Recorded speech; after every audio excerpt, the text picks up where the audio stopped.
She leaned across the narrow airplane aisle, mascara streaked, voice breaking. "I'm broken," Cassidy whispered, clutching his hand. "Then don't leave me," she pleaded, as the engines roared them toward a future neither expected. Before we dive in, make sure to hit subscribe, tap like, and share this video. The more voices we reach, the louder these stories become. And drop your city in the comments. Let's see where love finds us. The hum of the airplane was steady, a low vibration that made Cassidy Monroe feel both lulled and restless. Her forehead rested against the cold glass, but her mind wouldn't quiet. At 26, she had perfected the image of a woman who had everything together. A good job, expensive clothes hugging her thick, curvy frame, a smile always ready for pictures. Now she was unraveling at 30,000 feet, tears staining the neckline of her blouse as she tried to hide the evidence behind her long hair. The crumpled funeral pamphlet in her lap bore her mother's face, younger and vibrant, smiling in a way Cassidy couldn't remember seeing in years. Eleanor Monroe, beloved professor, tireless advocate, pillar of the community. To everyone else, she had been a saint. To Cassidy, she had been a storm, demanding, relentless, critical in ways that carved doubt deep into her bones. The stroke that killed her came fast, leaving Cassidy no chance to repair what was broken. Now she was flying back to San Francisco to plan a service that would celebrate a woman Cassidy had never been good enough for. She shifted in her seat, sniffled, and pressed her lips together to stifle another sob. The man in 12B turned his head slightly. She had noticed him the moment she walked down the aisle. How could she not? Tall, black, early 30s, broad chest in desert fatigues, posture sharp as a blade. His uniform clung to him like it belonged, the American flag patch stitched on his sleeve catching the overhead light. His name tape read Harris. He had a soldier's stillness about him, yet his eyes betrayed exhaustion, like sleep was a stranger that rarely visited. Cassidy became self-conscious, tugging her sweater around her curves, wishing she could shrink into the window. She hated crying where anyone could see, hated exposing the raw parts of herself she usually buried under charm and lipstick. But the grief was merciless, punching through her defenses until tears slid freely down her cheeks. "You okay, miss?" His voice was calm, low, carrying that practiced steadiness of someone who had been in worse places than an airplane cabin. Cassidy jerked her head up, eyes red and watery. "I'm fine. Sorry, I didn't mean to disturb your flight." "No disturbance," he said, shifting slightly toward her. His presence was powerful but not imposing, the kind that filled the narrow space without suffocating it. "I'm Aaron Harris. You don't have to answer, but want to tell me what's got you upset?" She opened her mouth, then shut it, then opened it again. Something in his tone, a softness wrapped in steel, unraveled her last thread of composure. "My mom died 3 days ago. Stroke. She was giving a lecture, saving everyone else with her brilliance, and then she was gone. I'm flying home to plan a memorial for a woman the world adored, but who never." Cassidy bit her lip hard, tasting the metallic tang of blood. "She never loved me the way I needed. I was never enough. Not smart enough, not successful enough, not the son she wanted." Aaron was quiet for a moment. Then, without hesitation, he reached across the thin plastic armrest and placed his hand over hers. His hand was large, calloused, warm, grounding. "My father died while I was deployed in Afghanistan. I missed his funeral. Spent years carrying guilt like a rucksack full of rocks. What I learned is, love doesn't always look like approval. Sometimes it's sacrifice. Sometimes it's pressure, discipline, standards. Sometimes it's just the only way they knew how to protect you." Cassidy let out a shaky laugh, wet with bitterness. "You didn't know my mother." "No, but I know grief, and I know you're flying home to face her death head-on instead of running. That tells me something about her, and about you." The plane tilted into descent, the city lights of San Francisco beginning to glow faintly through the window. Cassidy's chest squeezed tight with dread. The thought of walking into that silent house, of sorting through decades of papers and photographs alone, was unbearable. She clutched the pamphlet tighter, whispering words she didn't plan. "I don't want to go home to that empty house. I can't be alone with all of it." Aaron's gaze met hers, steady and unflinching. "What do you need?" Her voice cracked. "Come with me, just tonight. Don't leave me alone." For a moment he didn't move, didn't blink, his expression unreadable. Then he nodded once, decisive. I won't. The wheels hit the runway with a jolt, but Cassidy felt steadier than she had since the phone call that shattered her world. At baggage claim, she half expected him to vanish, to slip away with a polite nod and disappear into the crowd. But Aaron stood beside her, his military duffel slung over one shoulder, waiting as she pulled her suitcase from the carousel. When her hands trembled too much to drag it upright, he lifted it easily, his muscles flexing beneath the fatigues. "Where to?" She swallowed hard. "Pacific Heights. My mom's house." The cab ride was silent, except for the city's hum outside the window. Cassidy kept sneaking glances at him. His profile was carved from quiet strength, his eyes fixed on the streets flashing past. She wanted to ask why he was here, why he wasn't rushing off to family or a base, but she couldn't bring herself to shatter the fragile peace of his presence.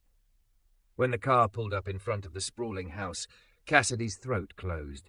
The stone facade loomed like a mausoleum, its windows dark, its wrought-iron gate locked like it was guarding secrets. She froze on the sidewalk, suitcase handle trembling in her grip. Aaron stepped beside her, his voice low. "You don't have to go in yet. We can take our time." "I hate this place," she whispered. "It's beautiful, but I always felt like a visitor, like I was performing for her approval in every room." He rested a hand on her back, firm but gentle. "Then maybe tonight it doesn't have to be her house. Maybe it's just a place to rest your head. We'll change the meaning of it, one step at a time." Inside, the air was thick with silence, the kind that clings to walls after years of formality. Family portraits lined the hallway, her mother's smile radiant, Cassidy's younger self always posed, posture perfect, smile tight. The scent of polished wood and old books filled her lungs.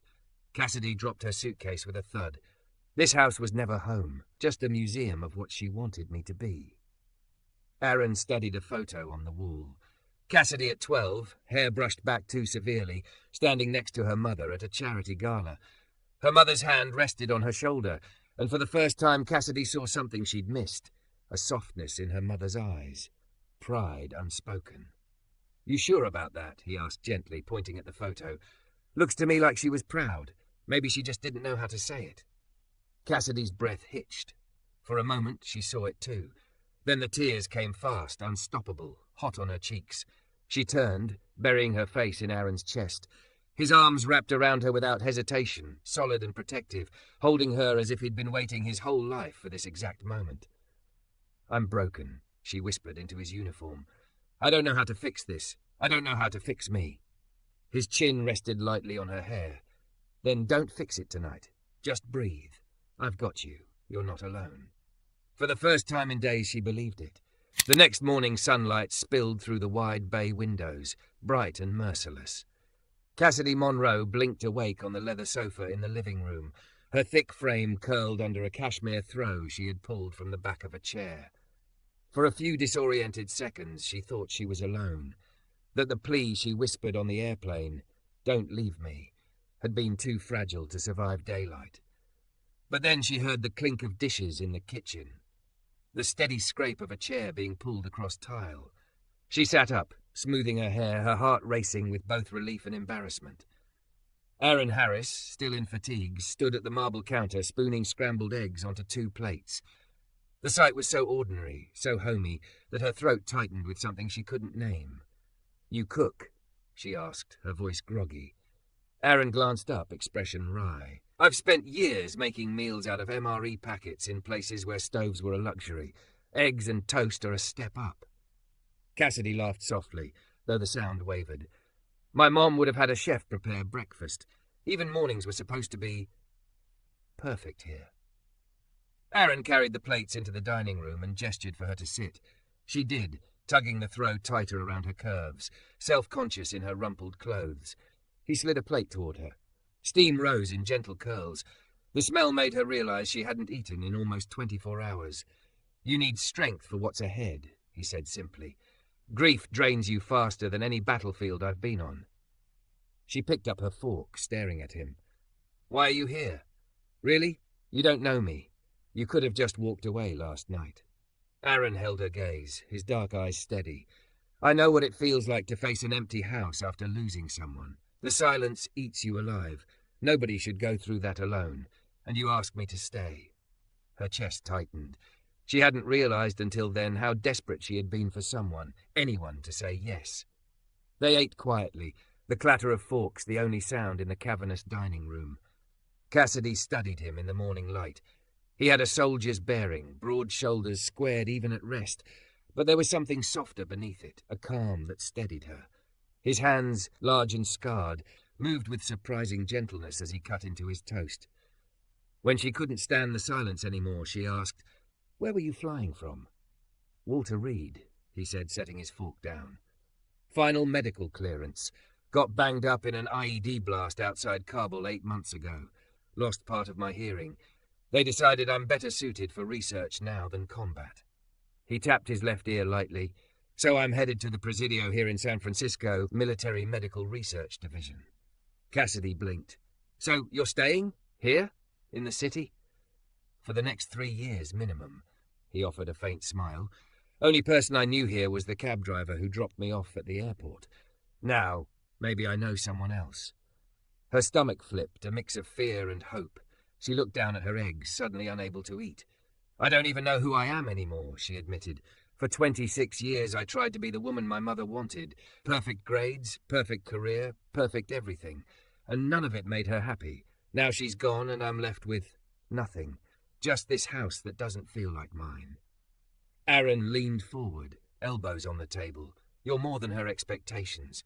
You're here, alive, stronger than you think. You don't need to know all the answers today. You just need to take the next step."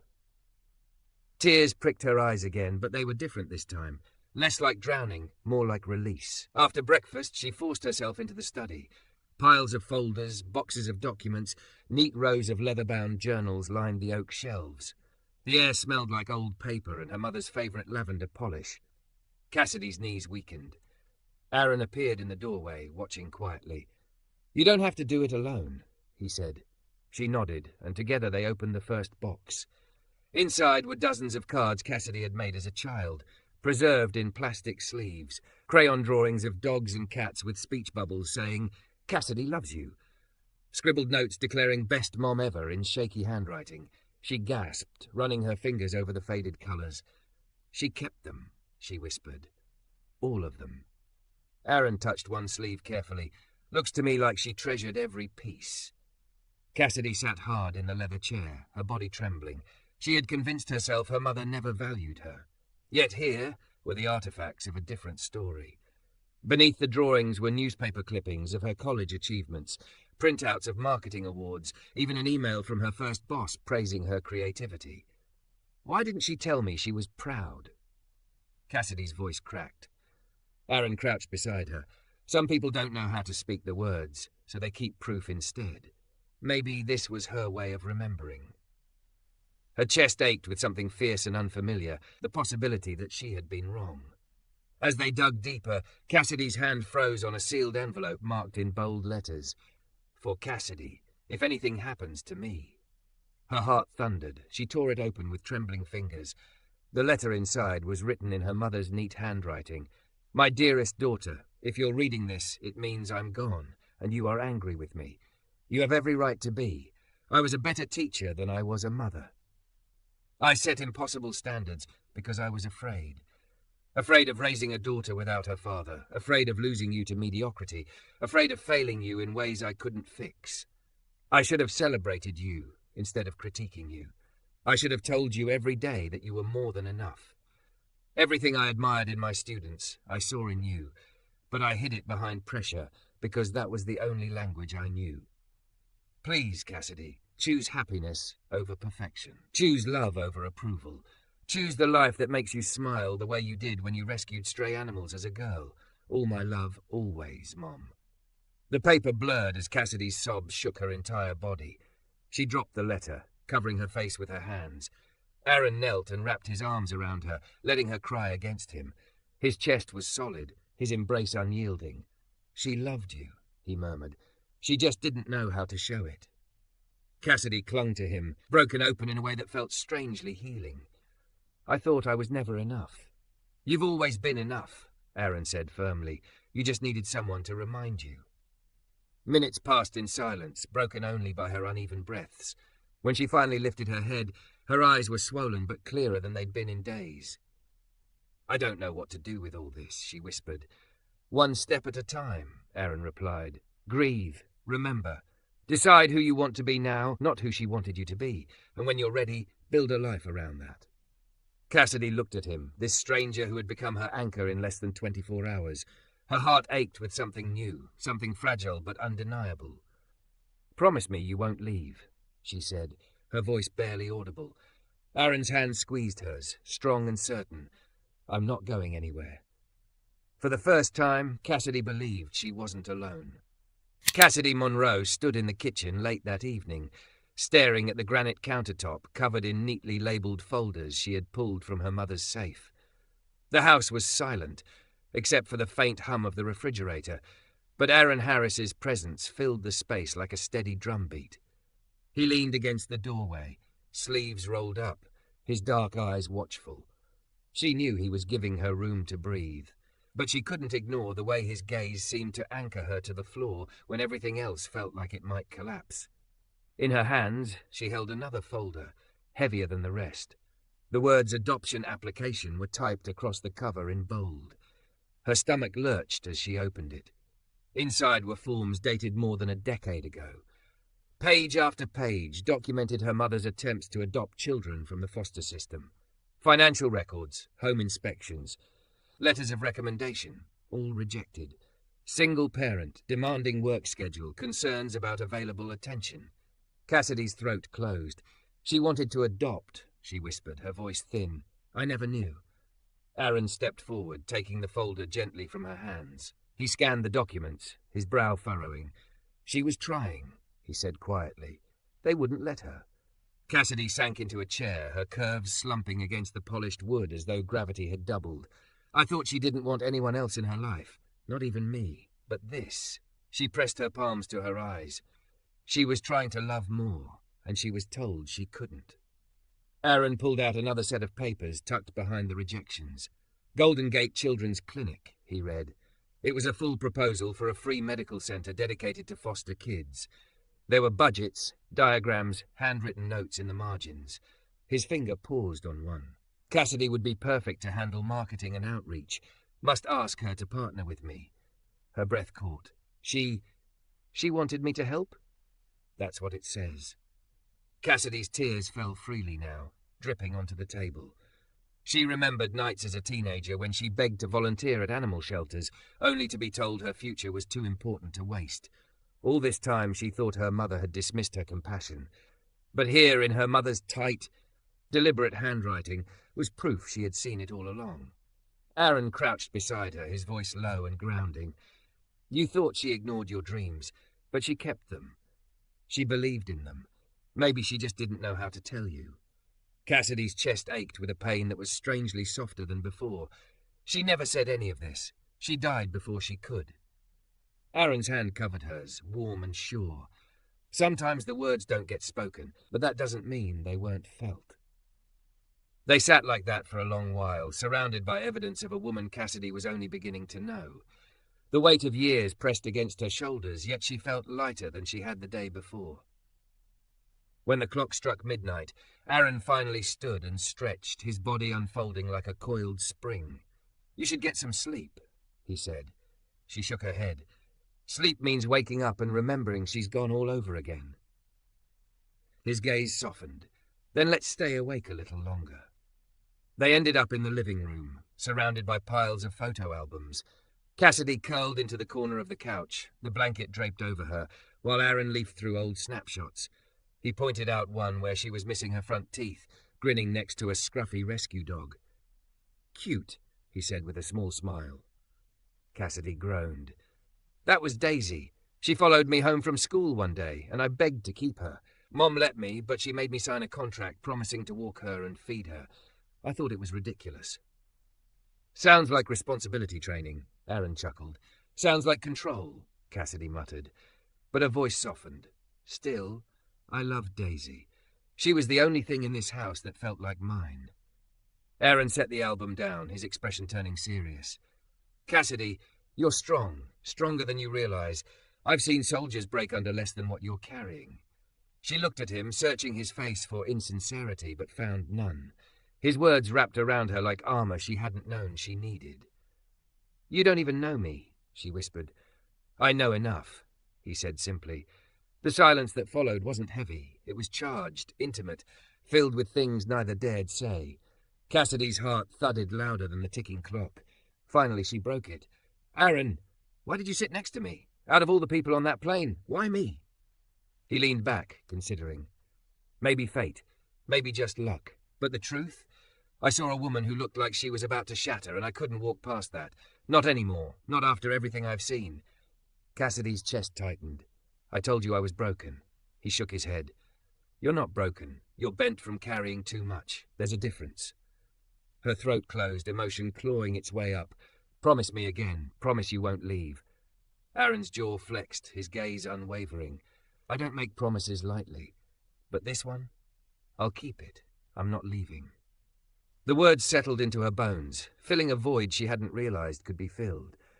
Later, as she drifted towards sleep on the couch, she felt his hand brush hers, tentative but protective. Her eyes closed, and for the first time since her mother's death, she dreamed without nightmares. When she woke, dawn was breaking.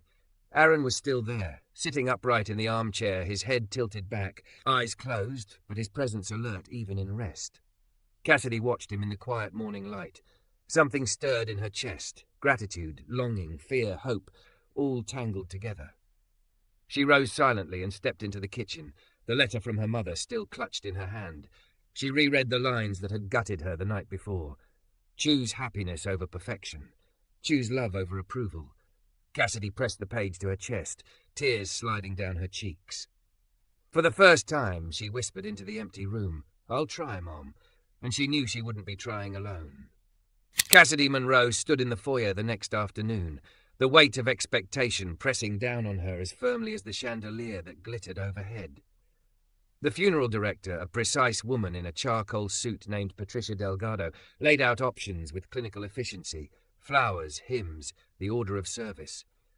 Cassidy tried to listen, tried to nod at the appropriate moments, but her pulse roared in her ears. She wanted to run, to fling open the grand front doors and never come back. The house, with its marble floors and oil paintings, felt like a mausoleum that had swallowed her whole. She dug her fingernails into her palm, grounding herself, but the panic still swelled. Aaron Harris sat beside her, a steady figure in a simple button-down shirt, hands folded loosely on his knee. He hadn't spoken much since the meeting started, but Cassidy could feel his presence like a shield against the suffocating air. When Patricia mentioned that Eleanor Monroe had written her own obituary, Cassidy almost laughed. Of course she had. Her mother had controlled every detail in life. Why should death be any different? "We'll also need someone to speak as her closest family," Patricia said gently, glancing at Cassidy. "Your mother was very specific. She wanted you to talk about who she was as a parent." Cassidy's breath left her like a punch. "I can't," she blurted. "I wouldn't know what to say." Patricia's eyes softened. She anticipated you might feel that way. From her folder she drew a sealed envelope. Across the front, in neat cursive, were the words, "If Cassidy refuses to speak." Cassidy's fingers trembled as she broke the seal. Inside was a single sheet of paper. She read aloud, her voice cracking on every line. "Cassidy, if you're reading this, it means you believe you have nothing good to say about me. And you're probably right. I made many mistakes. But if you cannot celebrate me, then celebrate yourself. Tell them about the little girl who carried home stray dogs. Tell them about the teenager who gave away her allowance to feed the homeless. Tell them about the woman who chose marketing to tell other people's stories, even though I was too blind to see the beauty in that. Tell them that you are my greatest achievement. Tell them that if they want to honor me, they should listen to their children's dreams, even when they don't understand them. You taught me more about love than I ever taught you. You are my pride. Always, Mom." The paper slipped from her hands. Her body trembled, caught between anger and relief, grief and clarity. Aaron reached across the sofa and picked up the letter, his eyes scanning quickly before meeting hers. "She wanted you to know she saw you," he said quietly. "Maybe too late, but she did." Cassidy buried her face in her hands, sobs racking her chest. For so long she had believed her mother incapable of softness. To discover this side, hidden, imperfect, but real, shattered something inside her. Aaron didn't hesitate. He pulled her against him, his arms strong around her shoulders, and let her weep. That evening, as the sun dipped low, Cassidy and Aaron sat at the kitchen table with coffee cups and stacks of notes. "I can't stand in front of hundreds of people and pretend she was flawless," Cassidy whispered. "But I also can't tell them the truth, that she was impossible, demanding that I never felt enough." "Then don't pretend," Aaron said. His deep voice was calm, grounding. "Tell them both. Tell them she was complicated. Tell them she loved imperfectly. That's more powerful than any polished eulogy." Cassidy stared at him. "You think I can do that?" "I know you can. I've seen you face harder truths already." His certainty steadied her. Together they drafted sentences, discarded them, rewrote them until Cassidy's voice found its rhythm. She spoke the words aloud, halting at first, then stronger, her curvy frame leaning forward, her hands gesturing with conviction. Aaron listened, interjecting only when her sentences wavered into doubt. "You're not just talking about her," he said. "You're talking about yourself, about who you've become." The night grew deep, but Cassidy felt something shift inside her. For the first time, she could imagine standing at that podium without breaking. Later, when the words were set aside and the house grew quiet, Cassidy leaned back in her chair, exhausted. "Aaron, why are you really here? Not just in this house, but in my life. Why haven't you walked away?" He studied her for a long moment, his jaw tight, then said, "The first day was about kindness to a stranger. But by the second, it wasn't about that anymore. I wanted to know the woman strong enough to face 20 years of silence and still find forgiveness. The woman brave enough to tell the truth, even when it hurts." Cassidy's heart thudded. Vulnerability clung to his words like a raw edge. She swallowed hard. "And when this is over, when the funeral's done, when you start your new job, what happens to us?" Aaron leaned closer, his voice steady but low. "That depends on what you want." Her breath caught. She wanted to say she wanted him. She wanted his steadiness, his strength, his quiet way of listening. But fear held her tongue. Instead she whispered, "I don't know yet, but I don't want you to leave." He reached across the table, taking her hand in his. "I won't." The funeral came 2 days later, the cathedral filled beyond capacity. Colleagues, neighbours, students, families Eleanor had helped, faces Cassidy had never seen, but who knew her mother as a saviour. Cassidy's stomach knotted as she waited for her turn at the podium. Dr. Alvarez spoke first, praising Eleanor's medical research. Sister Catherine spoke next, telling stories of her charity work. Then Patricia Delgado introduced Cassidy. The silence that followed was suffocating. Hundreds of eyes fixed on her as she stepped up, her heels echoing on marble. "My mother," she began, her voice trembling, "was a complicated woman." A ripple of surprise moved through the crowd, unused to such honesty at a memorial. She saved lives, mentored students, fought for causes bigger than herself. But at home she was hard, demanding. "I spent years believing I was never enough for her, that I had to earn love by being perfect. I was wrong." She drew a breath, her eyes finding Aaron in the front row, his posture upright in his uniform, his gaze steady on her. Strength flowed through her. "This week I discovered that she saved every card I gave her, every clipping of my work. I found letters where she admitted her fears, her regrets, and her love for me. It wasn't the love I wanted, but it was real. Imperfect, but real. And it taught me something. Love doesn't have to be flawless to matter. It doesn't always sound like approval. Sometimes it's sacrifice. Sometimes it's silence. Sometimes it's just showing up." The cathedral was utterly still. Cassidy's voice grew stronger. "If you want to honour my mother, don't remember only her achievements. Remember her mistakes too, and learn from them. Listen to your children's dreams, even if you don't understand them. Tell the people you love that you love them while you still can. That's the legacy I want to carry forward." Her words hung in the air, powerful and raw. She stepped back from the podium, her hands trembling, but her spine straight. And when she sat down beside Aaron, he took her hand and squeezed it once, firm and sure. Cassidy knew then that she had spoken not just for her mother, but for herself. For the first time, she felt free. The reception after the funeral stretched long into the evening, the cathedral's echo of voices replaced by the soft murmur of conversations in Cassidy's childhood home. The house no longer felt like a museum. Flowers spilled from every surface, neighbours brought food, colleagues shared stories, and former students of Eleanor Monroe clustered in corners with tearful memories. Cassidy drifted among them like a ghost, hugging people she barely remembered, nodding as they praised the woman who had shaped their lives.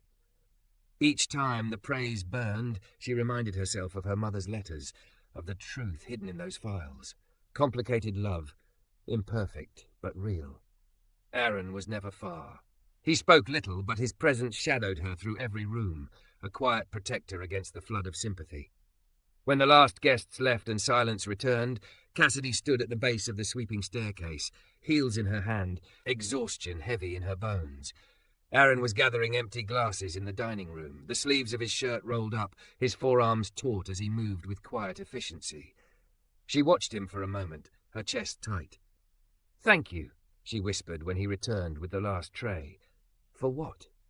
"For everything. For not leaving when I asked you not to. For holding me together when I was falling apart. For reminding me that she loved me, even when I couldn't see it." Aaron set the tray down and studied her. "You did the hard part, Cassidy. You faced her memory honestly. That's more than most people can manage." Tears pricked her eyes again, but softer this time, almost gentle. She took a step closer. "What happens now? To me? To us?" His jaw flexed, the soldier in him choosing words carefully.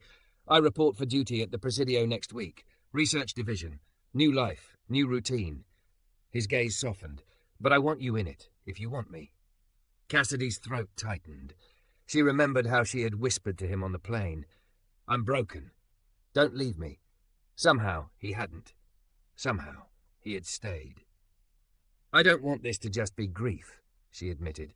"I don't want to look back and think we were only pulled together because I was drowning." Aaron stepped forward, close enough that she could feel his warmth. "Meeting you wasn't about grief. It was about finding someone who needed me the way I needed them. Crisis didn't create this. It just revealed it." Her breath caught. She reached for his hand, their fingers tangling. "So we try?" "We try," he said firmly. The weeks that followed were not easy. Grief was a stubborn shadow, but Cassidy began to shape her life in ways her mother's final words had urged her toward. She accepted a meeting with the Pacific Rescue Foundation, a non-profit devoted to animal welfare, and within days she was asked to lead their marketing campaigns. She threw herself into the work, long hours spent designing strategies that felt meaningful rather than hollow. For the first time, her skills were tied to passion, not obligation. Aaron adjusted to his new role at the Presidio, trading combat missions for labs and research papers.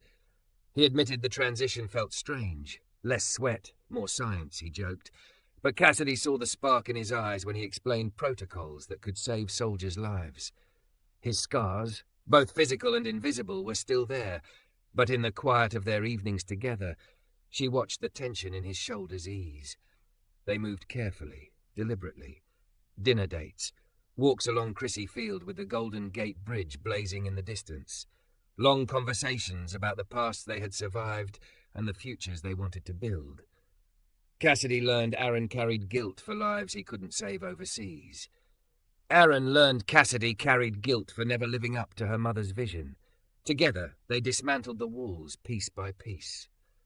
6 months after the funeral, Cassidy stood in her office at the Pacific Rescue Foundation reviewing proofs for their new billboard campaign, a rescued pit bull nestled in the arms of his adoptive family. Maya Rodriguez, her development coordinator, leaned against the doorway, smirking. Someone's smiling at her phone again. Soldier boy? Cassidy rolled her eyes but grinned. Aaron's text glowed on her screen. Research presentation approved. Dinner tonight? Wear something that makes you happy. He's not just a soldier anymore, Cassidy said softly, almost to herself. He's everything. That night, Aaron picked her up on his restored motorcycle, a vintage Honda that gleamed under the streetlights. She clung to him as they rode through the city, the wind tangling her hair, her laughter free for the first time in years. He brought her to Crissy Field, where the sunset painted the bay in streaks of fire. "What are we celebrating?" she asked as they walked hand in hand. "2 things, he said, his eyes bright. 1, my team got funding for 3 more years. Our trauma protocols are going to change emergency medicine. And 2, he stopped, pulling a small velvet box from his pocket. Cassidy froze, her breath catching. The second is that I love you. Not grief love, not crisis love, real love. Everyday, ordinary and extraordinary. Cassidy Monroe, will you marry me? Her vision blurred with tears. She laughed, choked, and threw her arms around him. Yes, yes, Aaron Harris. 1,000 times yes. The ring slid onto her finger, glinting like starlight, and in that moment she felt her mother's words settle into her bones. Choose happiness, choose love. She had chosen, and love had chosen her back. A year later, their wedding was held not in a cathedral, but at the Golden Gate Children's Clinic, the very dream her mother had once scribbled in a proposal. The walls bloomed with potted plants that would later be donated to community gardens. Children from foster care played with therapy dogs, soldiers in uniform mingled with non-profit workers, and neighbours brought homemade dishes. Cassidy walked down the aisle wearing her mother's jade bracelet and her grandmother's pearls, carrying a bouquet grown by clinic patients. Aaron waited at the altar in his dress uniform, his smile steady and sure. Sister Catherine officiated, weaving together traditions old and new. Cassidy's vows trembled but did not falter. You found me when I was broken. You stayed when I asked you not to leave. You taught me love doesn't have to be perfect. It just has to be chosen. I choose you. Always. When they kissed, the entire room erupted, and Cassidy knew she had finally built a home, not in the house of her childhood, but in the life she and Aaron had created together. Years later, holding their adopted daughter in her arms, Cassidy whispered the words she had once doubted. You are enough. You are loved.